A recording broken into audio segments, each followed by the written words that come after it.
변질되어 버림받은 사람, 이런 제목으로 우리 함께 은혜를 나누겠습니다. 이 말씀을 드리는 것은 변질되어 버림받으라는 말이 아니고, 변질되지 말고 버림받지 말고 더 존귀하게 되라, 그런 말입니다. 아멘. 자, 옆사람에게 축복하십시다. 변함없이 하나님을 사랑해서 끝까지 귀하게 쓰임받는 일꾼 되실 축복합니다. 아멘.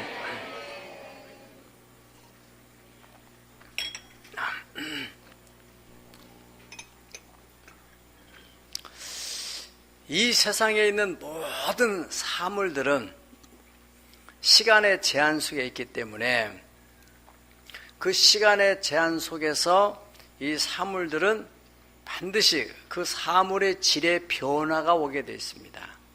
그래서 그 질이 변하는데 나쁘게 변하는 그것을 우리는 변질이라고 말하잖아요.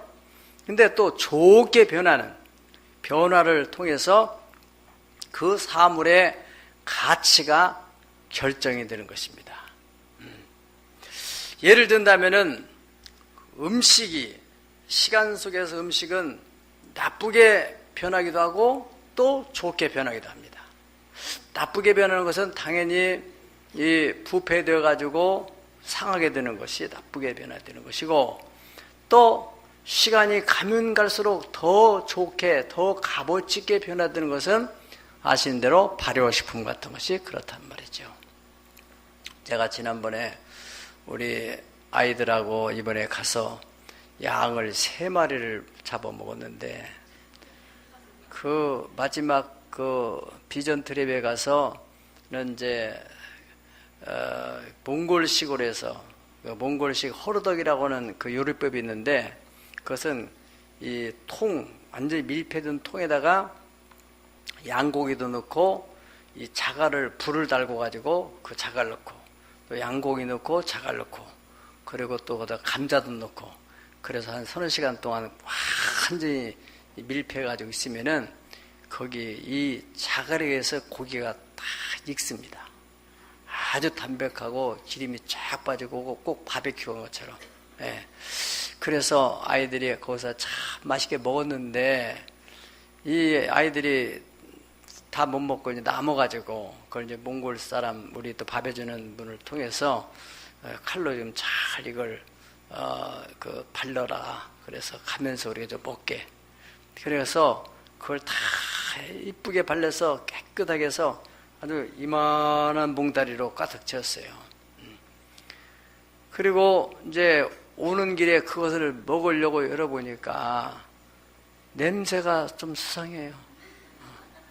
우리 집에서 같으면 반드시 끓여서 먹었을 텐데, 그래서 혹시라도 아이들에게 피해가 있을까 봐서 그걸 버려야만 하는 좀 아쉬움. 지금도 생각하면 너무너무 아깝고 아쉬운 거예요. 참 담백한 그 몸에도 좋다는데 양고기를 그 한 봉지를 넣고 어찌할 수 없이, 왜냐하면 만에 하나라도 우리 인체에 또 부작용을 일으키면 안 되기 때문에 미련 없이 버릴 수밖에 없는. 왜요? 변질되었기 때문입니다. 귀한 것이지만은, 아깝지만은 변질되어서 어쩔 수 없이 버리게 되는 것처럼, 또 어떤 음식은 이제 시간이 갈수록 더 좋아지는 가치가 있는 음식도 있는데, 사람도 예외는 아니라는 것입니다. 시간 속에서 어떤 사람은 더 좋은 사람으로 변화되어가는, 바울 사도가 고백한 대로 내가 어렸을 적에는, 이것은 신앙적으로 어렸을 줄 말합니다. 말하는 것도 어린애 같고 생각하는 것도 어린애 같고 깨닫는 것도 어린애 같은 오직 자기중심적인, 그러나 내가 장성한 자가 되어서는 어린아이를 다 버렸노라. 할렐루야. 그렇게 고백을 했습니다.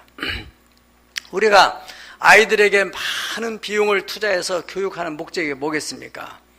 그냥 가만히 집에 놔두면은 이런 오락이나 하고 또 인터넷 들어가서 잘못된 사이트에서 잘못돼서 애가 더 망가질까 봐서 우리는 비용을 들여서 이런저런 교육을 시킨단 말이에요. 이번에도 우리가 큰 비용을 들여서 몽골의 아울리치를 가게 되는 것도 역시 더 좋은 사람이 되라고 보내는 거 아니겠어요?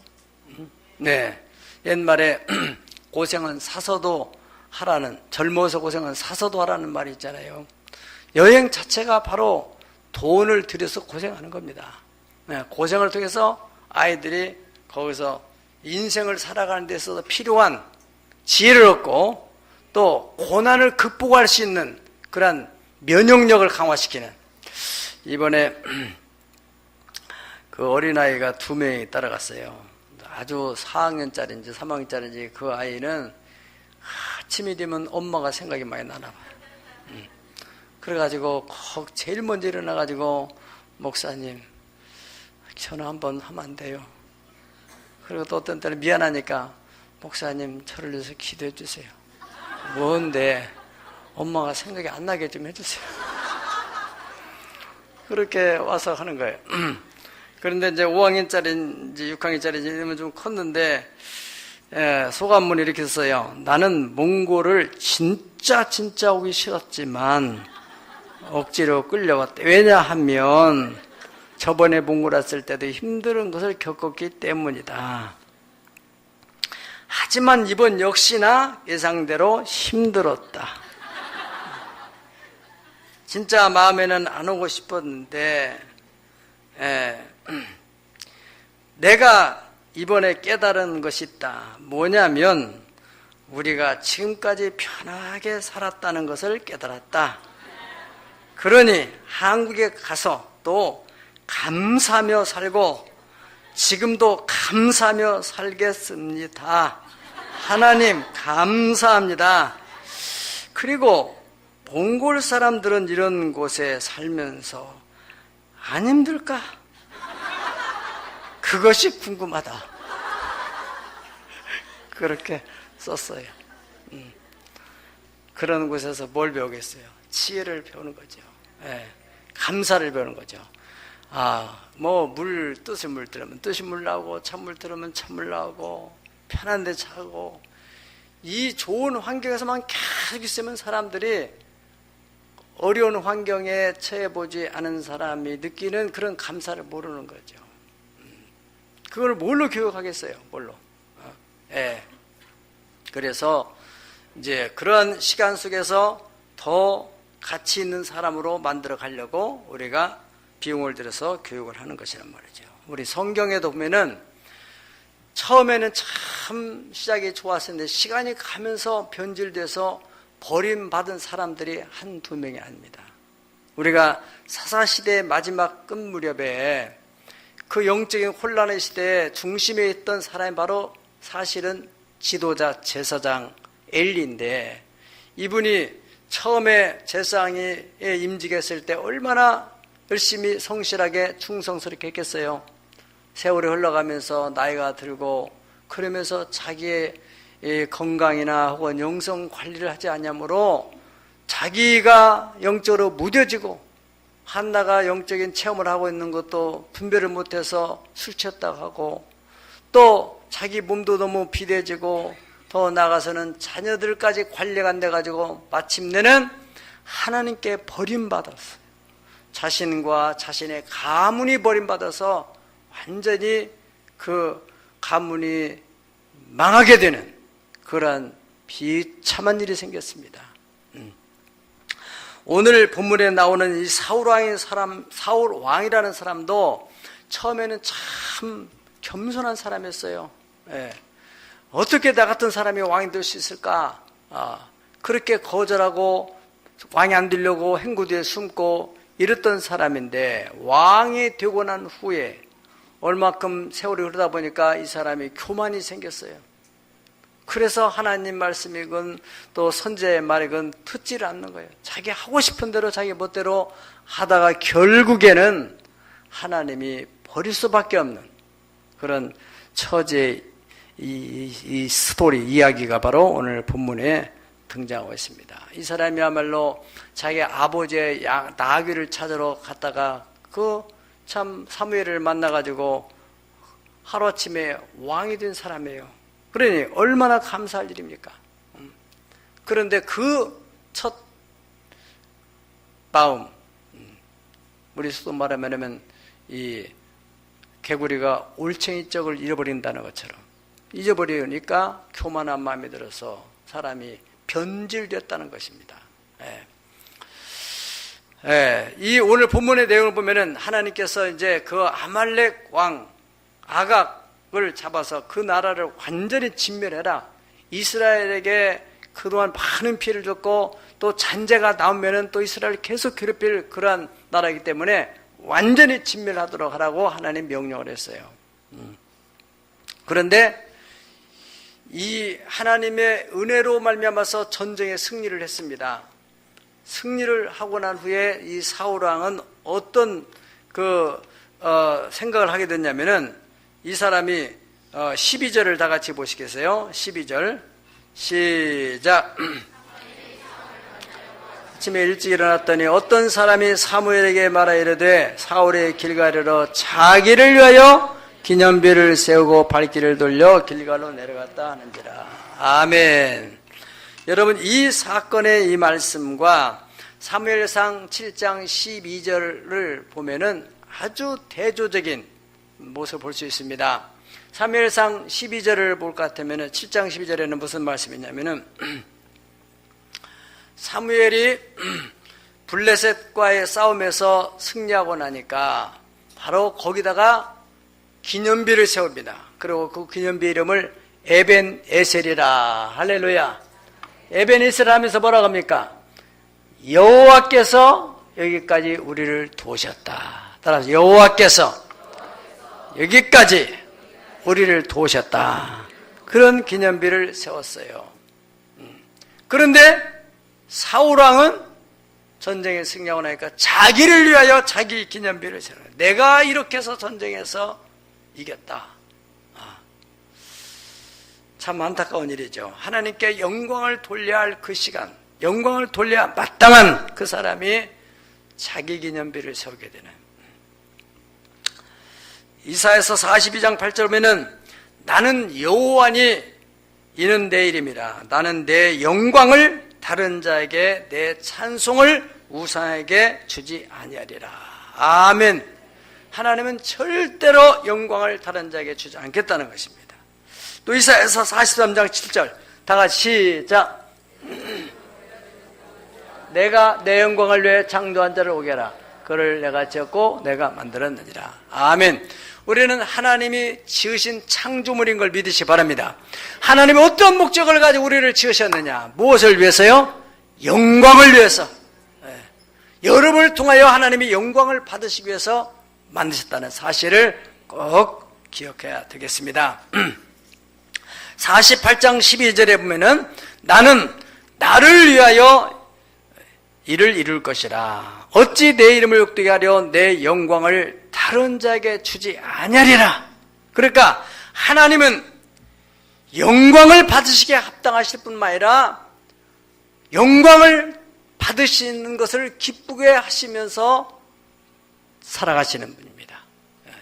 하나님은 어떤 마음으로 또 어떤 것으로 살아가시냐면은 영광을 받는 마음으로, 영광을 받음으로 하나님은 기뻐하시며 살아가시는 거예요. 그러기 위해서 하나님이 우리를 만드셨고 또 우리를 죄악에서 구원하셨어요. 우리가 하나님께 영광 돌리는 구체적인 방법, 여러분의 생활 속에 일어나는 좋은 일들, 재수가 좋아서 내가 어떤 내 능력으로 이렇게 생각하는 사람들은 세상 사람들이에요. 그런 일이 일어났을 때 정말 하나님이 내게 은혜를 베풀어 주셨구나, 하나님이 역사하셨구나, 이걸 깨닫고 이것을 하나님께 영광으로 돌려드리는 그런 사람들은 감사 헌금도 하고 감사하다는 말도 하고 또 사람들 앞에 간증을 하고 또 안 믿는 사람에게는 그 간증을 통해서 하나님의 살아계심을 증거하고. 여러분이 이 간증이라는 것은요 두 가지 목적이 있어요. 하나는 정말로 신앙이 힘들고 하나님이 정말 계실까 안 계실까 이렇게 연약한 성도들이 그 간증을 들으면 하나님이 살아계시네. 저 집 보니까 하나님이 살아계시네. 그래, 하나님이 살아계시다는 그 믿음으로 견고하게 세워주는 것이고, 또 전혀 믿음이 없는 사람에게는 이야, 정말 하나님이 계신가 보다. 어떻게 저런 집에서 저런 일이 벌어졌을까. 그래서 전도해서 영혼을 구원하는데 목적이 있는 그 일을 위해서 하나님이 좋은 일을 행하셨다 이거예요. 그러면 우리는 그 예를 통해서 하나님께 영광을 돌려야 마땅한 것입니다. 두 번째, 이 사울이 변질된 이유는 하나님의 목소리를 듣는 것보다도 탈취하는 것에 너무 급급해가지고, 그래서 이게 말해 사람의 욕심이라는 것은요 참 무서운 겁니다. 제가 어려울 때 예전에 그 시골에 살 때 말이죠. 우리는 이제 농사 짓는 그 농촌 마을인데, 그 여름철에 농한기, 그러니까 8월달 그때쯤 되면은 좀 이제 농촌이 좀 쉬면서 어디 저 바닷가가 한 4km에서 5km, 지금 말하면 새만금 쪽에 있는 거예요. 거기를 이제 가가지고 이제 개를 잡고 뭐 나무재도 뜯고 이렇게 어른들 따라서 그랬는데, 거기에 들어가가지고 못 나오고 죽은 사람이 있다는 거예요. 물론 우리 동네 사람이 아니고 많이 그런 사람들이 많이 생긴대요. 왜냐면은 가면은 막 그 개가 막 다니니까 막 그게 막 빨려 들어가죠. 마음에 막. 그래서 물이 두르는지 안 두르는지, 물이 빠졌을 때 잡는데 물이 두르는 생각을 안 하고 막 거기에 급급해가지고 하다가는 나중에 물이 싹이 돌아버리면은 나오지를 못하고 거기서 죽게 되는 거예요. 이 탐심이라는 아주 무서운 것입니다. 그래서 성경에는 탐심은 우상 숭배와 같은 것이다. 사울왕이 전쟁을 하는데 하나님 의식하고 하나님 말씀을 생각하면서 이건 어느 정도 어떻게 해야 될 것인지를 생각하지 않고 그저 막 그 양, 소떼, 금은 보화 여기에다만 막 마음을 뒀다는 것이에요. 19절을 다 같이 보시겠습니다. 19절 시작. 어찌하여 왕이 여호와의 목소리를 청종하지 아니하고 탈취하게만 급하여 여호와께서 악하게 여기시는 일을 행하였나이까. 아멘. 우리도 사업을 하고 뭘 하다 보면은 돈 버는 재미를 느끼게 돼요. 재미를 느끼는 순간에 이 돈이 조금만 내가 일하면은 막 그냥 돈이 막 들어오는데, 왜 내가 이 시간에 가서 예배당에 앉아 있고 내가 이 시간에 왜 전도하러 어디가 시간을 버리느냐. 조금만 더 이러다가 나중에는 자기 몸이 망가지는지도 모르고 암이 거기서 발생할지도 모르고, 그러다가 나중에 돈은 많이 벌었는데 이제 대책이 없어. 어느 날 몸이 안 좋아가지고 병원에 가보니까 마음 말기니 삼기니, 그러면은 그 돈 다 병원에다가 바치고 마지막 세상을 가는 사람들이 여러분 주변에 한두 명이 아니지 않습니까? 탐욕이 부르는 겁니다. 탐욕.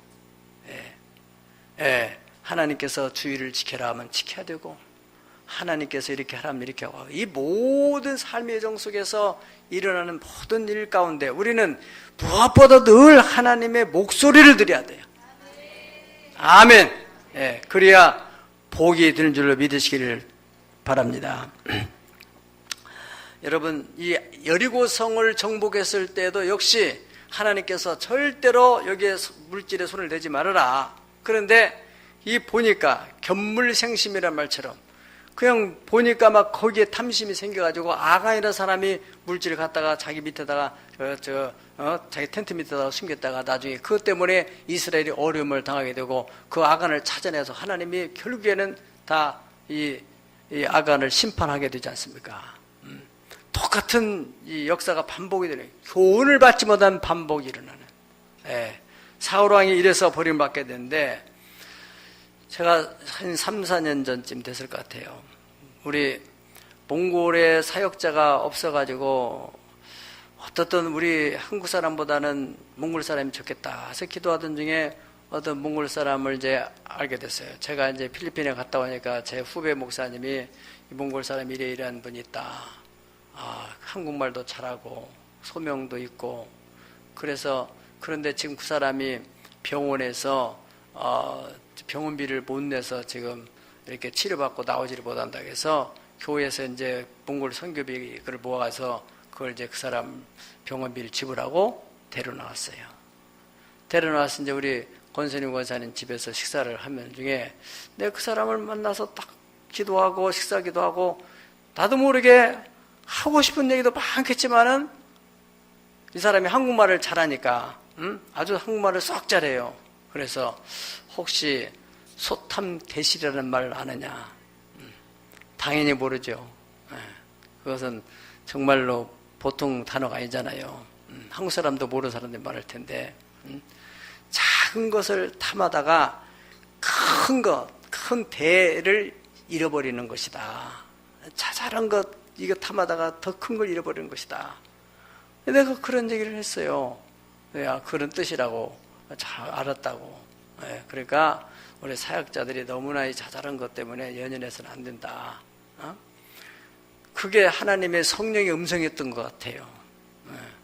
근데 이 사람이 이제 우리 몽골 캠프에 그걸 관리를 한다면은 결과적으로는 그 모든 것들이 다 그 사람 것이 되는 거 아니에요. 맞아요, 안 맞아요? 우리가 그걸 다 가지고 올 수 있는 것도 아니고 다 거기다 세우고 만드는 것들이 결국에는 때가 되면 이제 이 몽골 사람이 잘 관리할 수 있는 사람, 하나님의 목적을 위해서 잘 쓸 수 있다면은 넘겨줘야 되죠. 언젠가는요. 이제 그런 위치에 있는데, 이 사람이 그 조그만한 거기서 가지고 와서 여기다 한국에다 팔고 이런 재미가 들려있던 거예요. 그것이 이제 불법적인 것인데, 그것이 몇 번 하다가 그거 조그만한 것 좀 돈 좀 벌겠다 하다가 경찰에 붙들려가지고 조사받고 교도소에 들어가고 큰 상처를 입고 이제 다시는 한국에 못 들어오는 그런 처지가 돼서 몽골로 갔어요. 참 안타까운 일이죠. 이런 예들이 우리 주변에 얼마든지 있습니다. 자잘한 것 때문에. 이 사울왕도 그까짓 거 양 몇 마리, 소 몇 마리, 또 금은보화 이런 것이 왕으로서 그건 하찮은 것인데 그런 것에 눈이 멀어가지고 그 하나님의 목소리를 청종하기보다는 그것 얻기에 급급하다가 결국에는 왕권을 잃어버릴 뿐 아니라 왕가를 잃을 것인데 후손 대대로 이루어질 축복을 자기 대에서 끊어버리는 참으로 안타까운 그런 사태가 벌어졌다는 것입니다. 사무엘상 15장 25에 보면은 사무엘이 이르되 여호와께서 번제와 제사를 그의 목소리를 청종하는 것을 좋아하신 같이 좋아하시겠나이까?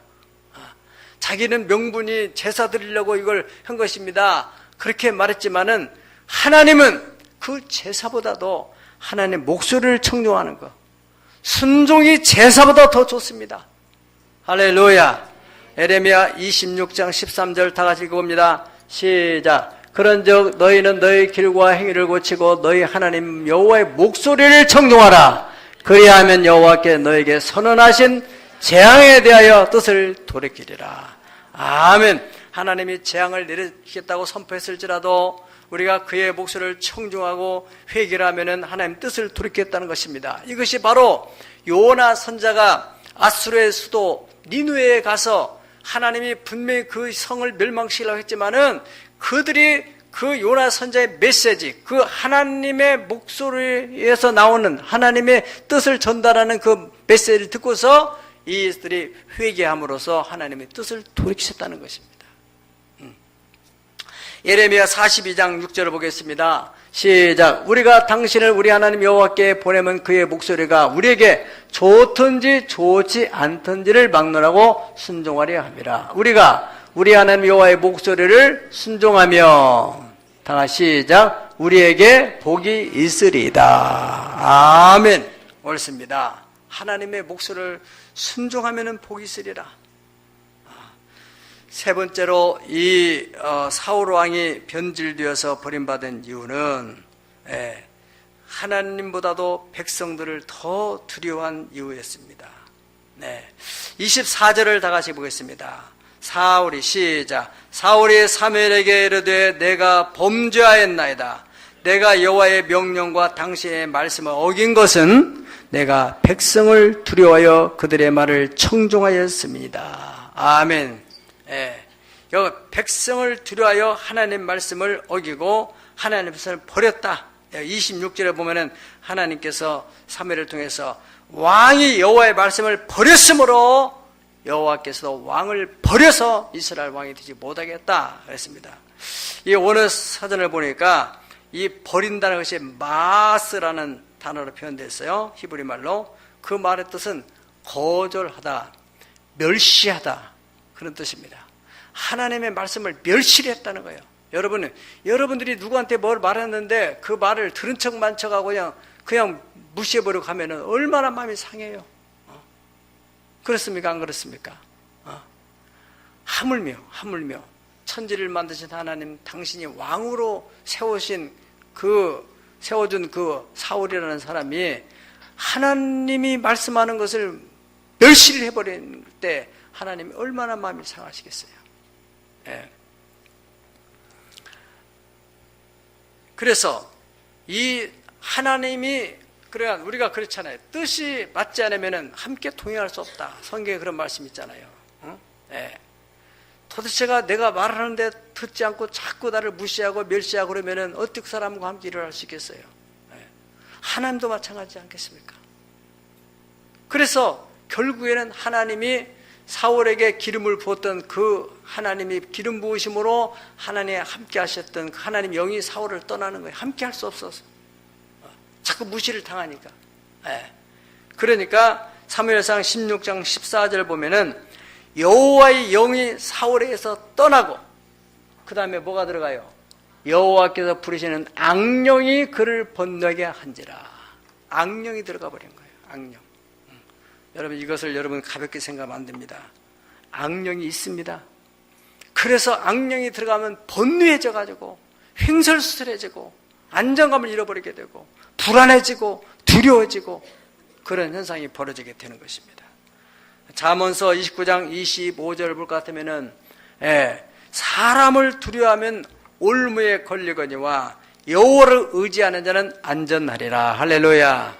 이 사울왕은 하나님보다도 백성들에 대한 인기, 또 여론 이것을 더 중요시하고 그것을 더 두려워했던 거예요.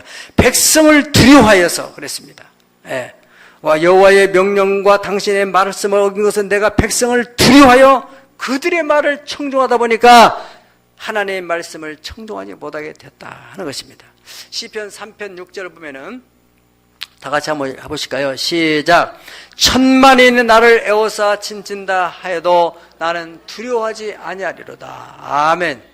이건 대단한 얘기입니다. 한두 명이 아니에요. 1000만 명이 나를 진을 쳐가지고 나를 죽이려고 한다 할지라도 나는 두려워하지 않겠다. 뭐를 믿고? 하나님을 믿으니까. 이것은 다윗이 자기 아들 압살롬이 반란을 일으켜가지고 피해서 도망가는 중에 하나님을 의지하고 1000만인이 나를 둘러에워싼다 할지라도 나는 두려워하지 않겠다. 시편 23편 4절을 보면은 내가 사망의 음침한 골짜기를 다닐지라도 해를 두려워하지 않을 것은 주께서 나와 함께 하심이라. 주의 지팡이와 막대가 나를 안위하시나이다. 이번에 아이들이 광야 체험을 하면서 나름대로 깨달은 게 많더라고요. 어떤 학생은 그 밤중에 이제 혼자 걸어가려고 하니까 이 시편 말씀이 생각이 나더라는 거예요. 내가 사망음침한 골짜기를 다닐지라도 해를 두려워하는 것은 여호와께서 나와 함께 하십니다. 아까도 그 간정 후미의 그 학생의 그 고백 들었죠. 역시 인생이라는 것은 정말 혼자 가야 되는데 하나님을 의지하고 그렇잖아요. 여러분들이 언제까지 여러분의 자녀들을 돌볼 수 있다고 생각하십니까? 언젠가는 내가 도울려 도울 수 없는 그런 한계 상황이 오게 됩니다. 시간적으로, 공간적으로, 능력적으로 우리는 도울 수 없는 그 상황이 와요. 누가 도와야 되겠어요?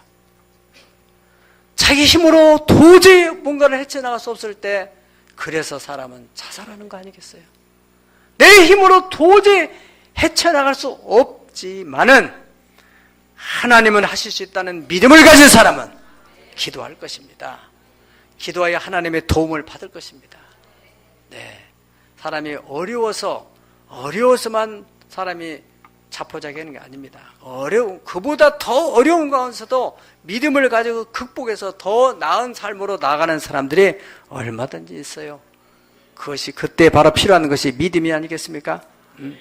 여러분 시편 56편에 또 11절에 보면 다윗이 블레셋에 잡혀서 어려움을 당할 때 그가 이런 고백을 합니다. 내가 하나님을 의지하였은즉 두려워하지 아니하리니 사람이 내가 어찌하랴. 사람이 내가 어찌하겠느냐. 인간의 생사화복을 주장하시는 분이 하나님이신데 사람이 내가 어찌하겠느냐. 이러한 믿음으로 다윗이 나갔던 것이고 시편 27편 1절에 보면 여호와는 나의 빛이요 나의 구원이시니 내가 누구를 두려워하리요. 여호와는 내 생명의 능력이시니 내가 누구를 무서워하리요. 이러한 견고한 믿음이 있었기 때문에 하나님이 다윗을 붙드신 것입니다. 사울왕은 사람을 두려워하는 거예요.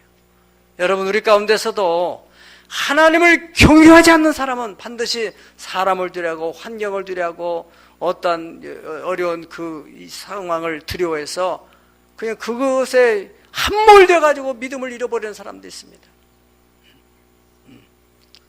여러분들이 이 말씀을 통해서 우리가 변절되지 않도록 자꾸 믿음을 강화시켜 나가는 거예요. 아멘. 마지막으로 이 사울 왕은 회개의 기회가 주어졌는데 회개를 하지 못함으로 결국에는 버림을 받게 되는.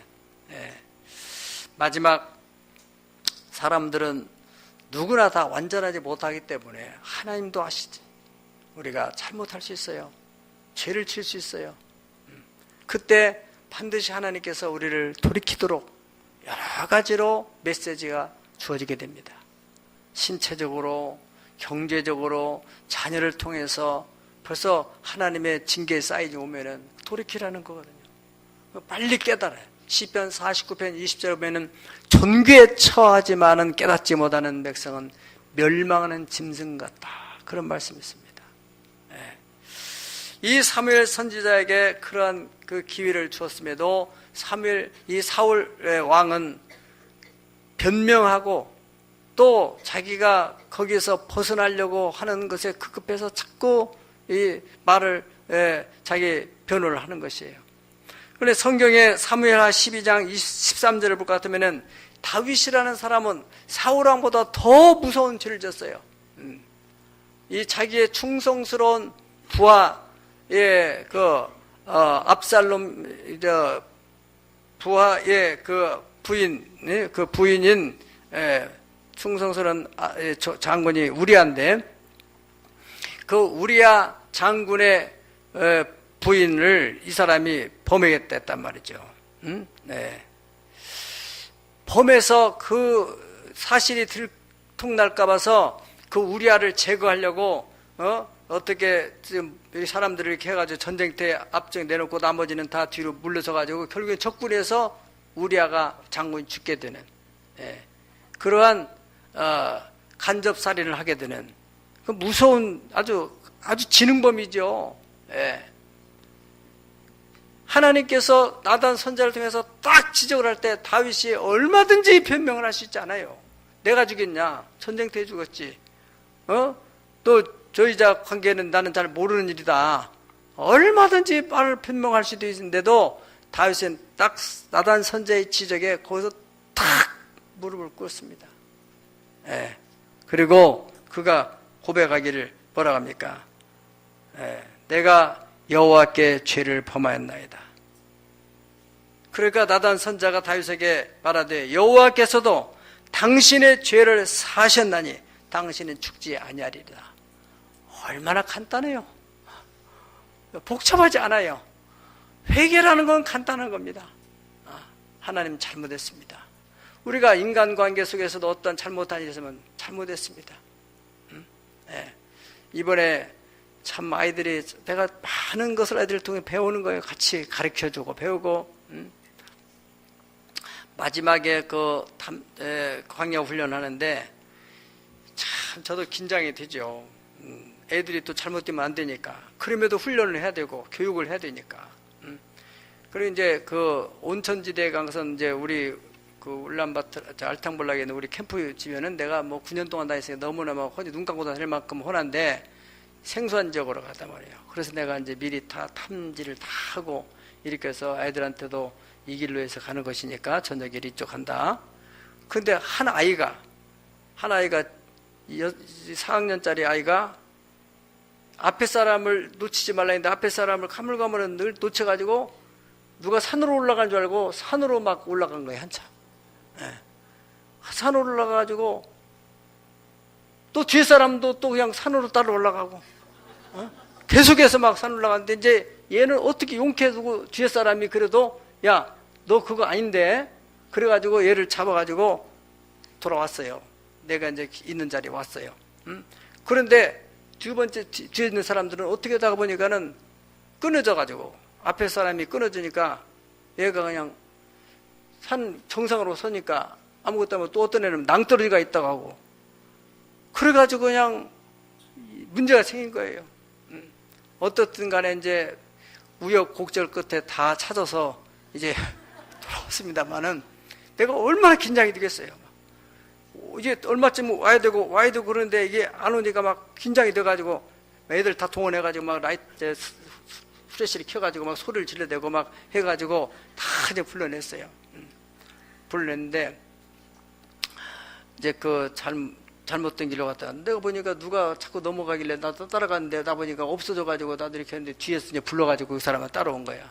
근데 다 이래서 우리가 교훈을 얻는 것이니까 잘 따라가야 되고 믿음의 자취를 놓쳐서는 안 되고 또 어른들이 걸어간 길을 우리가 잘 따라가야 된다. 내 멋대로 혼자 가다 보면 인생이 이렇게 험한 길로 문제가 생길 수 있다. 이제 교훈을 다 했죠. 그런 교훈을 얻어 애들이 참 이렇게 해야 되겠구나 이런 마음을 얻었어요.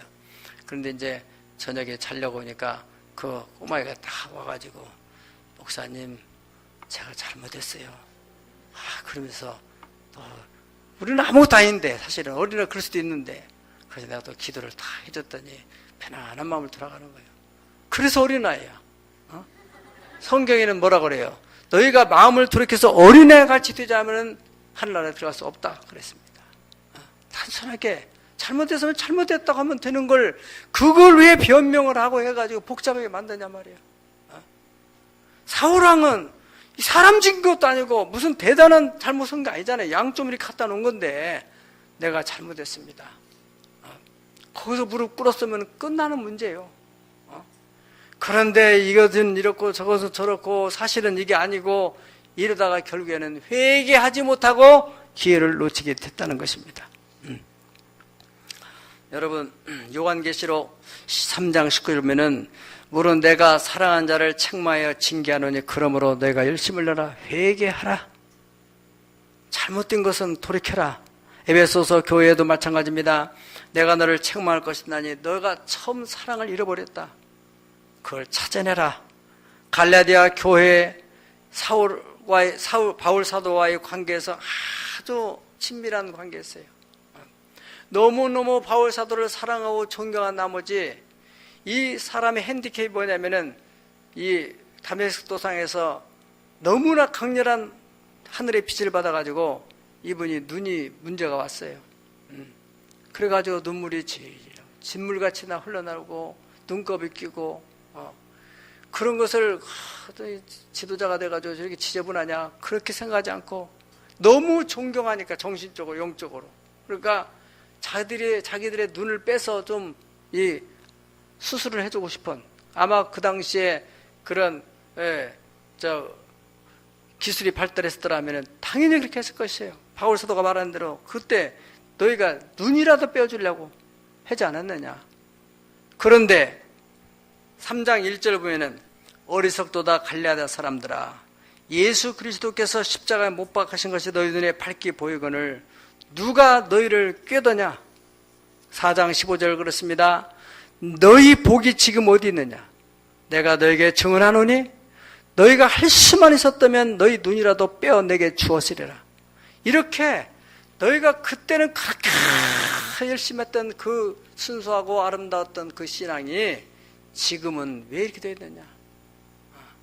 누가 너희를 그렇게 만들었느냐? 어찌하여서 너의 그 순수하고 아름다웠던 그 신앙이 변질이 일어났느냐? 그런 얘기 아니겠습니까?